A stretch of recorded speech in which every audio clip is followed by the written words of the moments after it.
It's really something, isn't it? How much we rely on data these days. It's everywhere, yeah. It underpins everything, really. It's like the foundation. Personalized recommendations, global supply chains, you name it. It's the invisible force driving so much. But you know what gets me? It's not the raw data itself that's the game changer. It's the people. The ones who can actually make sense of it all. Exactly, because you've got these massive amounts of information, right? Just a jumble, really, until someone comes along who can actually read it. It's like the difference between having a library full of books and actually reading those books and extracting knowledge from them. A perfect analogy. And in the business world, those readers, those knowledge extractors, we're talking about chief data officers, CDOs. A role that's rapidly changing too, I think. Yeah. As data becomes more central, the CDO evolves right along with it.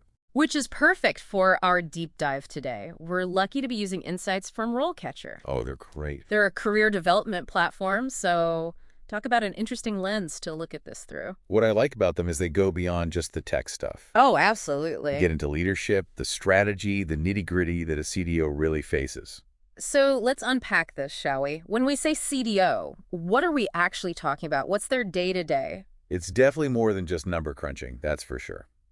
RoleCatcher, they emphasize the CDO is responsible for the entire data approach of the company. The entire thing. Wow. Everything. Data quality, security, using that data to make decisions, even fostering innovation. So it's a huge job with a ton of responsibility. It's a lot of hats to wear. It's like they need to be comfortable with a spreadsheet just as much as a boardroom presentation. Oh, 100%. And that's where the chief in the title really means something. They're not just managing in a vacuum. Right, they're leading. Exactly. Collaboration across departments, influencing stakeholders, shaping the entire data culture of the company. Okay, that's starting to paint a picture. But let's be honest, RoleCatcher highlights some pretty tempting perks. Oh yeah, the benefits are there. High earning potential, leadership roles, a chance to actually shape the future of a company. It sounds almost too good to be true. Well, these are all attainable benefits, but there's reasons those benefits exist, right? That high salary, that's because skilled CDOs, they're in demand. It's supply and demand at the end of the day. Exactly. Companies will pay top dollar for someone who can unlock the value that's hidden in their data. So it's not about chasing money, it's about the potential for real impact. Yes, and that's where the leadership comes in. CDOs are often leading major changes in an organization. Moving towards that data-driven culture. Yeah, it's rewarding, but it can be a challenge. Because not everyone likes change. Exactly, and that's where those communication skills come in. You need to build consensus, navigate the politics of it all. So yeah, not a job for someone who shies away from a challenge? Definitely not. RoleCatcher is upfront about this, Yeah. They list those cons. Long hours, the pressure to stay updated, those tough decisions with big consequences. See, it sounds like you need a certain personality to thrive in that world. Resilience, for sure. Yeah. And you've got to love to learn. Because data science is always evolving. You're constantly playing catch-up almost. In a way, yeah. You have to enjoy that. A successful CDO, they're always seeking out new knowledge, new skills. So it's almost as much about what you're willing to learn as what you already know, right? Absolutely. RoleCatcher, they hit on that throughout their guides. You've got to be a lifelong learner, see challenges as a chance to grow. So for everyone listening, what are your thoughts so far? Do the rewards outweigh those demands? Leading in a data-driven world, is it appealing? It's something to think about as we go deeper, because next we're going to those skills, those qualities you need for CDO success. And that's where RoleCatcher really shines. They don't mess around. Specifics. I love it when they get granular. Right. They give you that roadmap, the career steps, and the knowledge you need at each one. It's like a checklist in a way. They break down the skills into two main buckets. You've got your hard skills, Yeah. that's the technical stuff, and then the soft skills, the people skills. Okay, let's do it. Let's start with those hard skills. And one of the first ones they mention is reading comprehension, which I thought was interesting. Wait, seriously, I thought we were talking about data scientists, not first graders. Right. But here's the thing. As a CDO, you're reading complex reports, analyses, even legal stuff about data privacy. So it's not about sounding out the words, it's about understanding dense information fast. You've got to synthesize it all from different sources. Sense. You need the big picture. You've got to cut through the noise and get to the insight that'll actually inform your decisions. So what other hard skills are we talking about? Programming's a big one, of course. Now, how much coding you need, that varies. right? Different companies, different needs. But you do need to understand the basics, how data is collected, stored, analyzed, all of that. You need to speak the language even if you're not writing the code every day. Exactly. Being able to talk to your tech teams, understand what's possible, what's not. That's key. Okay, that makes me feel a little better, to be honest, because my coding's a little rusty. Laughs them. We can't all be coding whizzes. So what about the soft skills then? We've mentioned communication, but what else? Critical thinking, especially now with data being used for automation, shaping opinions. Oh, that's a great point, because data can be biased, right? 100%. Hmm. And it can reflect inequalities, be used to manipulate. So a CDO needs to be able to look at data critically, not just take it at face value. Exactly. Question the assumptions, spot the potential biases, making sure it's used ethically.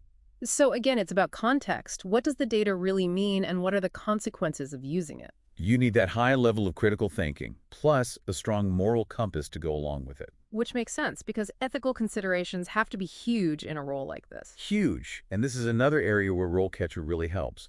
They actually give you a framework how to think about those ethical implications. Data privacy, security, algorithmic bias. So it's about what you should do with data, not just what's technical possible. And that's a conversation everyone needs to be having at every level.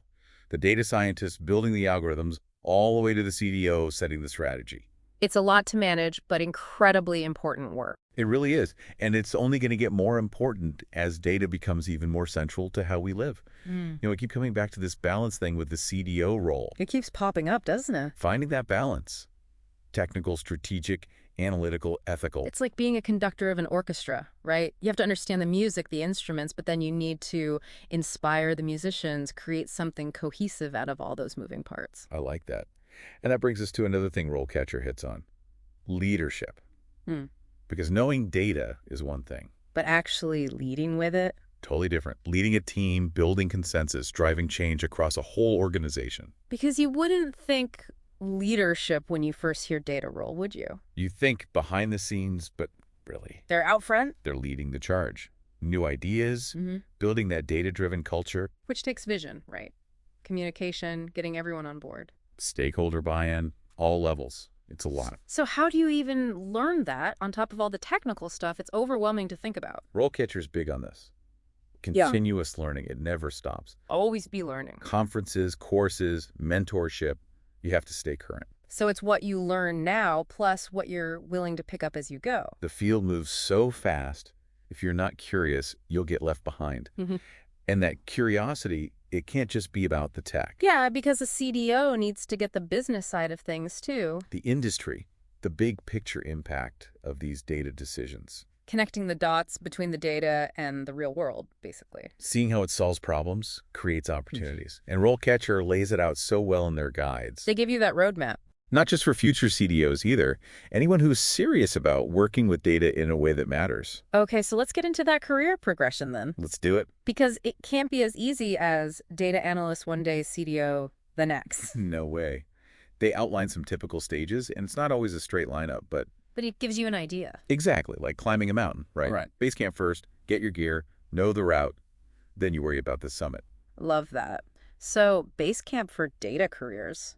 What are we talking about? Often it's that data analyst role. Entry level, where a lot of people get their start. It's a great foundation, building those skills you'll need later on. So what's a day in the life?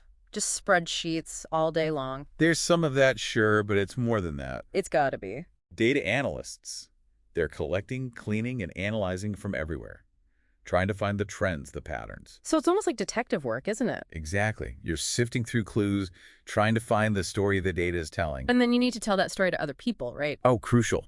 Communication is huge for them. Reports, visualizations, presentations. So yeah, you've got to be good with numbers and words. A data storyteller. I like that. And as they get more experience, they might specialize. Marketing, finance, operations. Finding their little corner of the data world. Exactly. And they take on more, maybe start moving towards data engineer. That's a common next step. Okay, so tell me about data engineers then. How are they different? The analyst, they're finding the insights in the data that's already there. The engineer, they're building the systems that make all that possible in the first place. So if the analyst is the detective, the engineer is building the case files. Love it. They design, build, maintain all those systems that collect, store, process. They make sure the data flows smoothly, securely. So this is much more technical than the analyst role. It is, yeah. You need that computer science background, programming languages like Python, Java, Scala, databases. And because we're talking massive amounts of data, they're the ones working with the cloud platforms, right? AWS, Azure, Google Cloud, all of that. They're building the pipelines that can actually handle all the data companies are creating. It's got to be a challenge, but also pretty cool. You're building the foundation for everything else data-related. And it's in demand because companies are realizing you need that strong data infrastructure. And I'm guessing that engineer experience is super valuable if you want to be a CDO one day. Oh, completely. You get that understanding of the technical side, the challenges, what's possible. And that's key when you're making those high-level decisions later on. About data governance, security, the architecture of it all. It's like seeing how the engine room of a ship works before you're up on the bridge steering. I love that. Okay, so from engineer, where do we go next? We're getting closer to the top of the mountain now, right? Yeah. This is where it gets exciting. The data scientists. The rock stars. Everyone wants to be a data scientist. For good reason. Yay. This is where you're really pushing the boundaries. This is the cutting edge. Advanced modeling, machine learning, AI, uncovering hidden patterns, making predictions. This is where data goes from being information to being truly useful, right? Exactly. They're turning it into those actionable insights. Yeah. And that can completely change a business, an entire industry even. So for this role, you need that technical side, but also a bit of, I don't know, creativity, a sense of adventure. 100%. You're working with ambiguity, trying new things, thinking outside the box. They're like the explorers of the data world. I love that. You need that curiosity, that drive to always be learning. Because in data science, things change fast. And that's got to be essential for a CDO too, right? You're not just managing what's already there, you're leading the way into the unknown. You have to be comfortable with it. And that's why having that data scientist experience is so valuable. Working with huge data sets, building models, explaining it all to people who don't speak data as their native language. Exactly. So yes, the technical skills are there, but it's more than that. It's the mindset, the curiosity, that willingness to say, I don't know, but I'm going to find out. So from data scientist, then what? Are we at CDO yet, or is there another step? Well, you might see titles like senior data scientist or even head of data science. Okay, so we're getting close. Climbing those final few steps to the CDO summit. We're almost there. But it's important to remember the journey itself matters just as much as getting to the CDO title. Because it's the experience that gets you ready. The challenges, the successes, the failures even, that's where you build those CDO skills. Resilience, leadership, the whole package. Data science careers, they're exciting. It's about learning, growing, having an impact. Whether you end up as a CDO or not, there's so much potential. You know, it's really hit home for me through this conversation. Becoming a CDO, it's not about just like having the perfect resume, you know? It's more than that, yeah. It's more like finding that place where you're passionate about data, but it also gives you a chance to actually make things better. To do something meaningful. I like that. Because there's so much potential. We've talked about how data is changing industries, but it can also help with those big world-changing problems too, can't it? It already is. Healthcare, climate change, social justice. Data is becoming essential there. And that's where the CDO, they're not just leading a company. They're shaping the future. Exactly. But that brings me to something else RoleCatcher provides, the tools. Because it's easy to talk about ethics, responsibility. Harder to actually implement it right. Totally. And this is where I think they do a great job, that practical application. They give you concrete stuff. Data governance, privacy, how to avoid bias in your algorithm. It's about giving those future CDOs what they need to lead ethically in a data-driven world. Because we've said it, data's powerful. It can be used in the wrong way, too. And that's why RoleCatcher has that whole section on ethical dilemmas. Practical strategies, building a culture of responsibility on your team. Which has to start at the top, right? But it's not just the CDO. Everyone who touches data has to be part of it. The scientists, the analysts, it's about awareness. Critical thinking, always questioning your assumptions. About the data, about the problem you're trying to solve. And that's what I hope people listening take away from this. Whether you're just starting out or you're already a CDO. Data is a tool. And we're the ones who decide how to use it. To build something good or to, well, to cause harm. And hopefully we're all here because we want to build something we're proud of. Exactly. Well, I think that wraps up our deep dive into the CDO world. It's been a pleasure. Lots to think about. As always. And for everyone listening, if you want to learn more, check out our show notes. We'll have links to RoleCatcher, plus some other great resources. Keep exploring that data. Until next time, keep learning, keep asking those big questions Yes. about data, about the future, all of it.